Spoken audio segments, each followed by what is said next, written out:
안녕하세요. 오늘의 데일리 뉴스레터에 오신 것을 환영합니다. 1.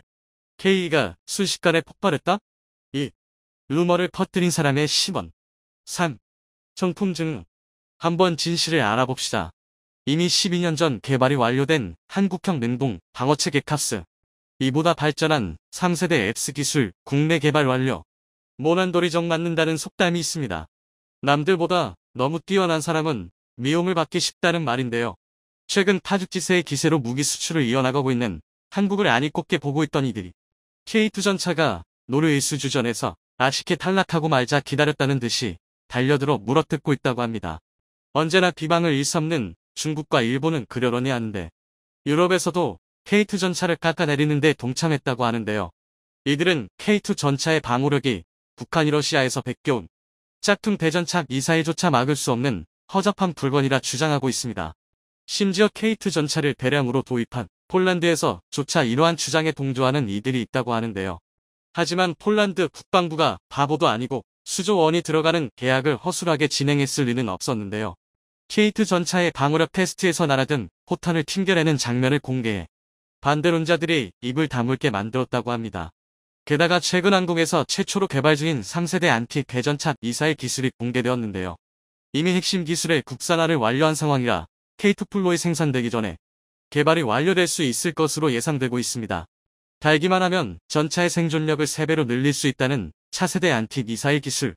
그 실체에 대해 자세히 알아보도록 하겠습니다. 한때 전차 무용론이 정설인 것처럼 받아들여질 정도로 우크라이나 전쟁에서 대전차 미사일의 화력은 놀라웠습니다. 보병들이 쏘는 대전차 미사일에 가로막혀 진격을 멈춰야 했었죠. 우크라 전쟁을 통해 보병용 대전차 미사일도 게임 체인저가 될 수 있다는 사실을 깨달은 각국은 황급히 자국 주력 전차들의 대전차 미사일 대응력을 높여나가기 시작했습니다. 이 때문에 한국 전차를 도입한 폴란드에서도 한국 전차가 대전차 미사일에 대해 충분한 대응 능력을 갖추고 있는지 의문을 표시했었는데요. 게다가 한국군 내부 자료를 통해 K2 전차의 장갑이 북한의 불세오 대전차 미사일에 뚫릴 수 있다는 사실이 공개되며 폴란드 언론들이 일제히 우려를 나타내기 시작했습니다. 러시아제 대전차 미사일 코넷의 카피판으로 여겨지는 불세오는 그 성능이 코넷과 동등하다면 무려 1400mm의 관통력을 가지고 있을 것으로 예상되고 있습니다. 물론 북한에서 제작되었기에 이에 훨씬 못 미치는 관통력을 가지고 있을 것으로 예상되고 있지만 전면 기본 방어력이 850mm 정도라는 K2 전차를 위협하기 충분한 위력으로 보이고 있죠. 하지만 이러한 사실을 한국과 폴란드 국방부에서 몰랐을 리가 없었습니다. 이미 무기 수출 계약 단계에서부터 폴란드에서 생산되는 K2PLN 장갑을 대폭 강화하고 대전차 미사일에 대응하기 위해 이스라엘제 트로피 능동방어 시스템 앱스를 장착하기로 계획되어 있었습니다. 또한 K2 전차의 전면 방어력은 한국에서 직접 K2의 전면에 120mm K76 날개 안점 분리철판을 발사하여 끄떡도 없다는 사실을 증명해냈었고 측면 장갑이 비교적 얇아 동급 세대의 주력 전차들에 비해 뒤떨어진다는 주장은 국방부에서도 인정하고 장갑을 추가하겠다고 밝혔었습니다. 게다가 측면 장갑의 방어력이 뒤떨어진다는 것도 에이브람스 M1과 같은 60톤급 전차에 비해 떨어진다는 것이지 3.5세대 전차 수준의 방어력은 충분히 갖추고 있습니다. 또한 한국군에서 운영하는 K2 전차 역시 국내에서 개발한 능동방어 시스템 카스를 개량 장착하여 전차의 생존 능력을 3배까지 늘릴 계획인데요. 국내 방산기업 하나시스템에서 이미 2011년도에 트로피 시스템과 맞문 성능의 앱스를 개발하는 데 성공했었지만 작동 시 주변에 파편을 흩뿌리는 하드키 앱스의 구조상 전차 주변에 위치한 보병들이 피해를 입을 수 있고 국군이 보유한 수천 대의 전차에 전부 장착하기에는 비용이 너무 우파 당장 채택되지는 않았었다. 당시엔 조악한 북한의 대전차 미사일을 상대하는데 과하다는 의견도 있었죠. 그러나 우크라 전쟁으로 대전차 미사일에 대한 경각심이 높아지고 북한에서 고성능 대전차 미사일을 가지고 있다 발표하면서 캅스의 성능을 개량하여 K2 전차에 장착하기로 결정되었는데요. 또한 여기에서 한 차원 더 발전된 3세대 앱스를 국내에서 개발하여 전차의 방어력을 높이겠다는 계획이 발표되었습니다. 지난 3일 하나시스템이 북방기술진흥연구소와 손을 잡고 360억 규모의 차세대 보병 전투 차량 다중 위협체 대응 지능형 능동방어 기술과제 계약을 체결했다고 발표했습니다.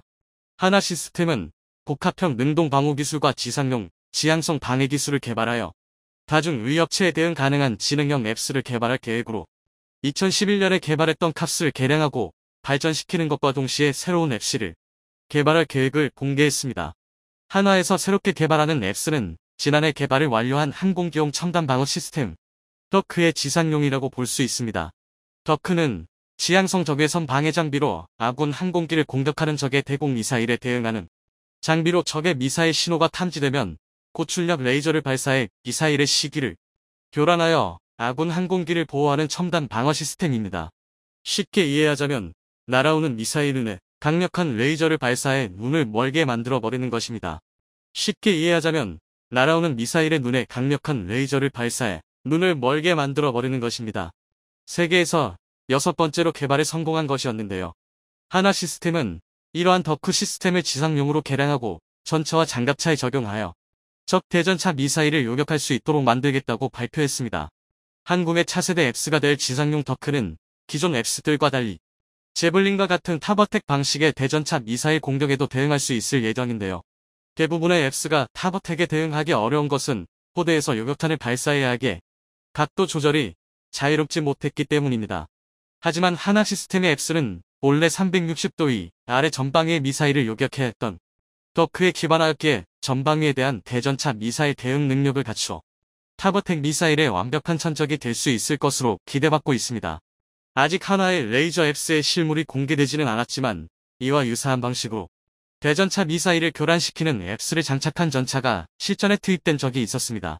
러시아 역시 자체적으로 개발한 전자식 앱스 시토라 시스템을 가지고 있었지만 비용 문제로 인해 T-72와 같은 주력 전차에 장착하지 않았었고 덕분에 우크라이나 호병의 대전차 미사일 공격에 무력하게 당해야 했었는데요.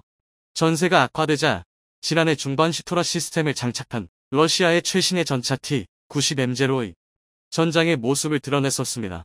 시토라 시스템은 날아드는 미사일의 적외선 신호를 방출해 시기를 교란시키는 방식의 앱스인데요. 보시듯이 날아들던 대전차 미사일이 전차 바로 앞에서 비틀거려 엉뚱한 곳으로 날아가 버리는 장면을 확인할 수 있습니다. 한화 시스템의 차세대 앱스 역시 이와 유사하게 미사일의 유도를 방해하여 전차를 보호할 수 있을 것으로 기대받고 있습니다. 이처럼 연막이나 방해 전파, 레이저 등을 이용해 미사일의 유도를 방해하는 방식의 앱스를 소프트킬 앱스라고 하는데요. 소프트킬 앱스는 이스라엘의 트로피 시스템이나 캅스처럼 파편을 통해 대전차 미사일을 요격하는 하드킬 앱스에 비해 여러가지 장점을 가지고 있습니다. 우선 요격 시 파편이 발생하지 않기 때문에 전차 주변의 보병에게도 피해가 발생할 확률이 매우 낮아 기존 교리를 변경할 필요가 없습니다. 또한 하드킬 앱스와는 다르게 탄을 발사하는 게 아닌 레이저를 쏘는 방식이라 횟수 제한도 없고 비용 부담도 훨씬 덜합니다. 미국에서 날탄까지 막을 수 있다는 뛰어난 성능의 앱스를 개발했었지만 지나치게 높은 비용으로 인해 도입이 무산됐었던 것을 고려한다면 비용 문제에서 자유롭다는 것은 강력한 장점입니다. 물론 소프트킬 앱스는 교란할 시커가 없는 무유도 로켓에 대응할 수 없다는 한계를 가지고 있는데요. 하지만 우리 군은 단순히 하나의 앱스를 다는 것이 아닌 하드킬과 소프트킬 두 방식 모드를 통합한 앱스를 적용하여 모든 상황에 대처하는 방어 시스템을 갖추는 것을 목표로 하고 있습니다. 이를 위해 한화 시스템에서는 전장의 정보를 인공지능 AI가 자동으로 분석해 위협체에 적합한 대응 체계를 자동으로 판단하는 기술을 함께 개발할 예정입니다. 즉 공격체의 종류가 대전차 미사일인지 무유도 로켓이 네트인지를 자동으로 분석하여 적절한 대응 수단을 고른다는 것이죠. 이러한 기술을 통해 전장에서의 전투지속 능력을 크게 향상시키며 생존성을 보장해 줄 수 있을 거라 기대받고 있습니다. 현재 한화 시스템에서 개발이 진행 중인 캅스 개량형과 지상형 드리크모이 완성된다면 국산 보병전투차 레드백과 K2 전차에 순차적으로 도입될 예정입니다. 앱스가 있고 없고의 전차 생존성은 최대 3배까지 차이가 난다고 합니다. 그만큼 현대 기갑 차량에 있어 필수 장비로 여겨지고 있고 우리 전차와 장갑차를 수출할 때도 중요한 세이즈 포인트가 될 것으로 예상되고 있습니다. 차세대 앱스뿐만 아니라 한국의 차기 전차를 위한 차세대 아이반응 장갑도 개발이 진행 중인데요. K3 전차를 위해 개발 중인 전기 반응 장갑 일렉트릭 리어시티브 아머는 장갑에 강력한 전류를 흘려서 전자기력을 통해 폭탄의 운동 에너지를 빼앗아 속력과 관통력을 떨어뜨리거나 폭탄을 증발시키는 방식의 방어 시스템입니다. 기존의 반응 장갑보다 부피가 훨씬 작고 자주 교체할 필요가 없는 차세대 반응 장갑으로 한국 전차의 생존성을 비약적으로 높여줄 것으로 기대받고 있습니다. 성공한 이들에게는 질투하는 이들의 유언비어가 따라붙기 마련입니다. 하지만 거짓말로 음해하려 해도 한 번이라도 한국 무기를 사용해본 이들은 그 성능에 반해 한국 무기의 열렬한 지지자가 되어왔습니다. 우리의 KF-21 전투기는 KF-X 사업의 착수 이후 약 20년이라는 세월을 투자해 이룬 집념의 성과인데요. 고난과 역경을 이겨낸 시간만큼 앞으로는 시련이 없을 것 같았지만 역시 현실은 냉정한 것 같습니다. 우리의 뜻과는 다르게 KF-21 전투기에 강력한 경쟁자가 등장했다는 소식이 큰 화제를 모으고 있습니다. 해외군 전문가들은 KF-21 전투기가 향후 양산에 돌입해 해외 수출에 나서더라도 경쟁 기종의 견제 속에 수출 성과가 부진할 수 있다고 경고하고 있습니다. 그 기종은 바로 미국의 전투기 F-16V입니다. F-16 기종은 오랜 시간 현역으로 활동하고 있어 많은 분께서 잘 알고 있는 전투기일 텐데요.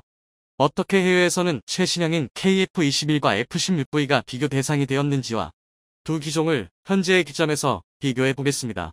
F-16V 전투기는 미국의 로키드 마틴사에서 제조되었으며 미국, 대한민국, 대만 등 여러 나라에서 다목적 전투기로 사용되고 있습니다. 대한민국 공군은 기존에 보유하고 있던 F-16C D형 전투기를 F-16V 사양으로 개량하고 있으며 미 공군 역시 F-16 전투기를 도입하여 사용하고 있습니다. 최근 로키드 마틴이 F-16V 블록 70을 성공적으로 완성하면서 KF-21 전투기의 경쟁 대상으로 떠오르고 있는데요. 기존의 F-16이 4세대 전투기였다면 이번 성공한 F-16V 블록 70은 4.5세대 전투기의 성능을 갖추고 있습니다. 이 때문에 한국의 KF-21과 해외 시장에서 겹칠 수밖에는 없는 상황인데요. 로키드 마틴은 새로 발표한 F-16V는 최소 2060년까지 활약할 수 있다고 전했으며 미국 공군 참모총장 또한 현재 공군이 운영 중인 F-16 전투기를 대체하기 위해서 세부 검토에 들어갔다고 언급했습니다. 현재까지 알려진 자료에 따르면 이번에 공개된 F-16V는 비행 중 인공지능 기능을 수행할 수 있고 더욱 세분화된 신호 처리 능력을 갖춘 언F-83 이사 레이더와 개선된 미션 컴퓨터와 전자 아키텍처를 포함한 다양한 업그레이드 기능을 갖추고 있다고 합니다. 이 때문에 일각에서는 KF-21이 F-16V보다 성능이 떨어진다는 주장도 제기되고 있으나 실제로는 전혀 그렇지 않습니다. 물론 F-16V는 이미 검증된 훌륭한 전투기이지만 KF-21은 최신 기술을 활용한 전투기이고 아직 개발 중이기 때문에 어디까지 성장할 수 있을지 아무도 장담할 수 없습니다. 그렇기에 모든 부분을 아직 정확하게 알 수 없어서 둘을 비교하기에는 조금 이른 감이 있는 건 사실입니다. 그리고 비교에 앞서 어떤 전투기를 선택할지는 맥락과 목적에 따라 다를 수 있다는 점을 알려드립니다. 현재 해외 군사 전문가들은 KF-21과 F-16V의 전투 능력을 비교하고 있는데요. 두 기종 모두 다목적 전투기로서 공중전과 지상 공격 모두에 사용될 수 있습니다. 여러 가지 차이점이 있습니다. F-16V는 외부 연료 탱크를 장착할 수 있어 당연히 KF-21보다 더 멀리 날아갈 수 있습니다. 반면 KF-21은 멀리 날아가는 것보다 더 높은 고도에서 더 빠르게 비행할 수 있게 설계되었습니다. 또한 KF-21은 세계에서 가장 많이 쓰이는 4세대 정도의 뛰어난 레이더와 컴퓨터 성능을 보유하고 있습니다. 그리고 일부분에만 스텔스 기능이 적용되어 있어 4.5세대 전투기로 분류됩니다. F-16V 역시 4.5세대 전투기로 분류되지만 미국의 제약 탓에 일부 기술이 제한될 수 있습니다. 그러나 여전히 매우 효과적인 비행기이며 향상된 레이더 및 무장 시스템과 함께 고성능 엔진을 장착하고 있습니다. 우리나라 군사 전문가들은 KF-21 보라매가 공중엄호와 지상 및 공중의 해상 전술 정보를 실시간으로 공유하여 적의 핵무기 시설, 화학무기 저장고를 정밀 타격하는 임무를 수행할 것으로 전망하고 있습니다.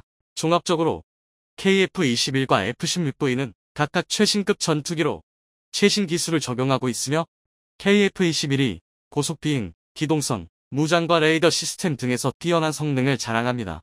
KF-21은 한국에서 개발된 최초의 전투기로 미국에서 개발된 F-35와 유사한 기술이 사용되었습니다.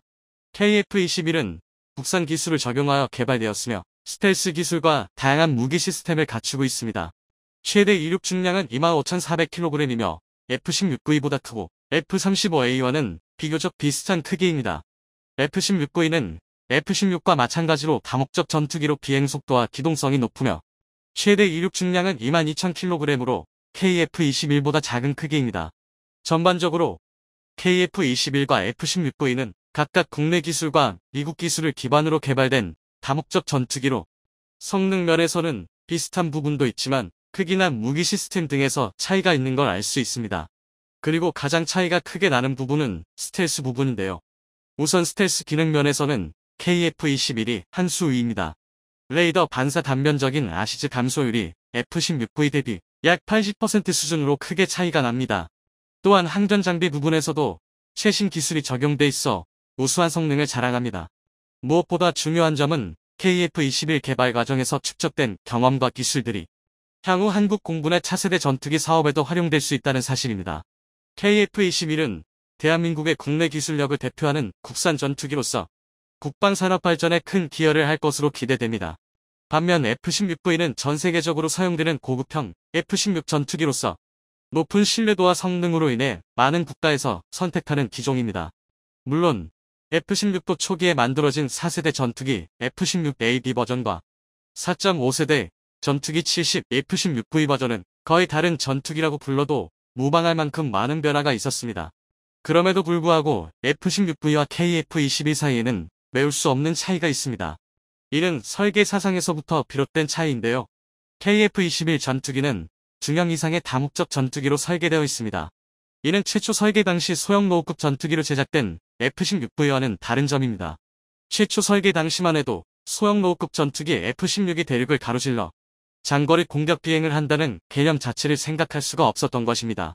물론 F-16V도 항속거리를 늘리기 위해 다양한 연료 탱크를 장착하고 있지만 그만큼 레이더 반사 면적과 공기 저항이 증가하여 비행에 부정적인 영향을 미칩니다.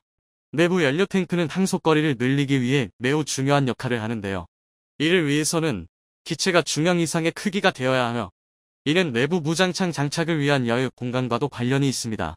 실제로 이를 고려한 KF-21 전투기는 처음 설계보다 크게 변경되었으며 내부 무장창 공간을 연료 탱크로 전환하는 방법도 고려될 수 있다고 합니다. 이처럼 KF-21의 내부 공간은 자유롭게 변환할 가능성이 높아서 KF-21 전투기가 다양한 임무를 수행할 수 있도록 만들어줍니다. 즉 기체의 체급 자체에서 오는 기본적인 성능상의 차이점은 절대 무시할 수 없다는 것이죠. 이러한 이유로 KF-21 전투기는 F-16V 전투기보다 더 강력하고 다재다능한 무기 체계를 가지고 있다고 볼 수 있습니다. 그래서 우리 군 전문가들은 F-16V에 대해 걱정할 것 없다며 한국의 승리를 점치고 있습니다. 미국이 궁지에 몰렸습니다. 우크라이나를 포기할 수도 그렇다고 적극적으로 병력을 파병할 수도 없는데요. 그런 사이 전쟁으로 인해 얻을 수 있는 득보다 실이 많아지고 있습니다. 오죽하면 전쟁이 조금만 더 길어지면 미국이 우크라이나를 포기할 거라는 주장도 설득력을 얻고 있는데요. 그러나 다른 건 몰라도 이것만큼은 100% 장담할 수 있습니다. 미국은 대한민국 때문이라도 절대 우크라이나를 포기할 수 없습니다. 오늘은 미국이 우크라이나를 선택한 이유와 대한민국을 바라보는 속사정에 대해 알려드리겠습니다. 당연한 얘기지만 전쟁은 절대 쉬운 일이 아닙니다. 게다가 그동안 미국이 겪었던 출구 전략 실패 경험, 참전을 망설이는 중요한 이유 중 하나인데요. 자국의 병사를 그저 소모품 취급하는 러시아와 달리 정상적인 나라라면 참전 용사의 해상 후 스트레스 장애, 즉 전쟁 후유증을 절대 무시할 수 없습니다. 전쟁 이후부터는 사회 문제이기 때문인데요. 미국의 브라운 대학교 왓슨 연구소가 작성한 보고서에 따르면 이라크와 아프간 전쟁에 참여했던 미군 가운데 3만여 명이 극심한 PTSD를 호소하며 극단적 선택을 했다고 밝혔습니다. 하지만 이를 감안하더라도 미국이 참전하지 않는 가장 큰 이유는 명분이 없다는 것입니다. 냉정하게 바라봤을 때 우크라이나와 미국은 인접국도 아닐 뿐더러 동맹국도 아닙니다. 오히려 지금 미국에 막대한 군사 지원이 미국이 전쟁을 키우고 있다. 왜 남의 나라 싸움에 미국이 끼어드냐는 식의 비난을 받고 있습니다. 물론 미국도 과거 유고슬라비아와 리비아에 동맹국이 아님에도 군대를 파견한 전적이 있는데요. 그러나 유고슬라비아, 리비아의 경우와 우크라이나는 많은 게 다릅니다. 먼저 유고슬라비아의 경우 미국은 나토 국가들과 함께 1999년 코소보에서 진행 중인 분쟁에 대응하기 위해 군사적으로 개입했는데요. 코소보 분쟁은 세르비아군이 알바니아계 주민들을 잔혹하게 진압하는 바람에 발생한 분쟁입니다. 이때 나토 연합군은 민간인 보호와 지역 평화 회복을 위해 투입되었습니다. 즉 유고슬라비아가 미국의 동맹국은 아니었지만 민간인 보호와 지역 평화라는 명분이 있었기 때문에 인도주의적 개입을 할 수 있었던 것입니다. 리비아의 경우에도 마찬가지인데요. 지난 2011년 당시 지도자였던 무아마르 카다피에 충성하는 세력과 반정부 세력 간 내전에 의해 수많은 민간인이 희생당하자 미국을 포함한 다국적 연합군이 유엔 안전보장이사회의 승인을 얻어 군대를 파견했습니다. 반면 우크라이나 전쟁은 기준이 모호하긴 하지만 엄밀히 말해 미국과 크게 관련 없는 두 나라의 국경 분쟁입니다. 심지어 우크라이나의 역사를 더듬어가면 소련이 등장하는데요. 되려 미국보다는 러시아와 가까운 나라입니다. 하지만 그럼에도 불구하고 미국이 군사 지원을 결정할 수 있는 건 절대적인 명분, 부다페스트 안전보장각서가 있기 때문입니다. 1994년 12월 헝가리 부다페스트에서 체결된 이 각서는 소련 소속이었던 카자흐스탄, 벨라루스, 우크라이나 3국이 독립을 결정하면서 미국, 영국, 러시아와 체결한 조약인데요. 1991년 소련이라는 거대한 버팀목이 사라지면서 이 나라들은 주권을 지키기 위해 아주 막대한 대가를 제시했습니다. 바로 소련의 유산으로 남은 핵무기입니다. 실제로 당장 우크라이나만 봐도 사용할 능력은 없었지만 우선 보유한 핵미사일만 176발에 핵탄두는 무려 1800여 개가 넘습니다. 미국과 소련이 경쟁적으로 핵무기를 개발했던 당시에도 우크라이나의 핵무기 보유량은 무려 세계 3위였는데요. 게다가 카자흐스탄과 벨라루스에 남아있는 핵탄두를 모두 포함하면 무려 4천여 발이나 되는 핵무기가 3국의 영토에 고스란히 남아있었습니다. 국제정세를 3분지게하고 있던 미국, 영국, 러시아 입장에서는 다이너마이트가 가득 들어있는 박스를 초등학생이 깔고 앉아있는 것과 마찬가지였는데요. 그래서 불화불에 체결된 것이 부다페스트 안전보장각서입니다. 핵확산 금지 조약 NPT로 대표되는 핵보유국들을 사다리 걷어차기의 시작인데요. 그런데 지금에 와서는 이 부다페스트 안전보장각서가 미국의 미약한 명분이 되고 있습니다. 부다페스트 안보각서의 내용을 요약하면 핵을 포기하는 대신 미국, 영국, 러시아가 3국의 국경선을 보전하고 해당 국가들에 대한 무력 사용을 자제하며 만약 침략에 의해 위협을 받을 경우 군사적 지원을 제공한다고 명시되어 있는데요. 하지만 2022년 2월 24일 러시아가 이를 위반했고 미국은 캐케묵은 조약에 따라 전장으로 소환되었습니다. 그런데 여기서 아마 눈치가 빠르신 분들은 한 가지 중요한 사실을 눈치채셨을 겁니다. 우크라이나가 핵무기를 포기하는 대신 미국이 안전을 보장해 준다는 것. 이는 대한민국이 핵미사일을 개발하지 않는 대신 미국이 핵우산을 제공한다는 합의와 굉장히 유사한데요. 그렇기 때문에 미국이 더더욱 우크라이나를 포기하지 못하는 것입니다. 그도 그렇게 미국이 우크라이나를 포기한다는 것은 동맹국들의 시선에서 미국이 언제든 약속을 저버릴 수 있다는 것을 증명하는 꼴입니다. 프랑스의 샤를 드골이 핵무기를 개발하기 위해 파리를 위해 뉴욕을 포기할 수 있는가? 라고 미국에 일갈했던 것처럼 서울을 위해 워싱턴을, 뉴욕을 포기할 수 있는가? 하는 의문이 생기는 것입니다. 실제로 이건 자체적인 핵무장을 주장하는 이들의 가장 강력한 명분인데요. 다시 말해 미국은 우크라이나를 통해 오랜만에 세계 경찰로 복귀했지만 동시에 시험대에 오른 것입니다. 이 시험대에서 미국이 가장 눈치를 보고 있는 심판관은 바로 대한민국입니다. 다름 아닌 북한 때문인데요. 미국의 대북 제재는 명백하게 실패했습니다. 더군다나 극단적으로 말해서 우크라이나가 핵을 포기했기 때문에 전쟁이 일어난 마당에 대한민국은 아직까지 자체 핵무장이 아닌 미국의 핵우산을 믿고 있습니다. 만약 대한민국이 자체 핵무장을 선택한다면 핵 도미노가 일어날 것은 불보듯 뻔한 일입니다. 게다가 남북관계가 강대강으로 치닫기 시작하자 대한민국 내부에서부터 전술핵 배치에 대한 목소리가 힘을 얻고 있는데요. 심지어 대한민국은 세계 5위의 원자력 기술 강국으로 마음만 먹는다면 언제라도 핵무기를 만들 기술력까지 보유한 국가입니다. 이는 세계 군사력 순위 6위에 북한과 중국을 동시에 견제할 수 있는 유일한 국가인 대한민국이 언제든 마음만 먹으면 미국의 등을 돌릴 수 있다는 얘기인데요. 이뿐만이 아닙니다. 우크라이나 전쟁을 통해 주한미군의 가치도 의심받고 있습니다. 비단 얼마 전까지만 하더라도 대한민국과 미국은 상호 방위조약이 체결되어 있기 때문에 대한민국을 공격하는 것은 미국을 공격하는 것과 마찬가지라는 게 상식이었는데요. 하지만 안타깝게도 이러한 주장은 약 1년 전에 가능했던 얘기입니다. 애초에 부다페스트 안전보장각서, 돈바스 정전조약인 민스크 협정이 실질적인 국가 간 분쟁에서 아무런 의미가 없다는 것이 증명되면서 국제조약은 힘을 잃고 있습니다. 쉽게 말해 이제는 입이 아닌 행동으로 보여줘야 하는 시대가 온 것입니다. 이처럼 미국은 대한민국이 떠나는 것을 막기 위해서라도 절대 우크라이나를 포기할 수 없습니다. 그리고 대한민국 또한 냉전 이후 최대 규모의 이념 대립이 되어버린 우크라이나 전쟁으로 인해 중요한 선택의 기로에 놓이게 되었는데요. 현재 전 세계는 언제 터질지 모르는 폭탄과도 같은 상태가 되었습니다. 말 그대로 일촉즉발의 기로에 놓인 건데요. 대한민국이 내린 오늘의 선택은 앞으로 100년간 이 땅의 역사를 좌지우지할 것입니다. 혼돈이나 마찬가지인 지금의 상황에서 미국과 대한민국 모두 서로에게 최선이 되는 올바른 선택을 내린다는 건 절대 쉬운 일이 아닐 텐데요. 하지만 대한민국은 동북아시아 지역에서 민주주의가 승리했음을 대표하는 역사적 상징성을 가진 나라입니다. 이미 충분히 어려운 길을 걸어온 건데요.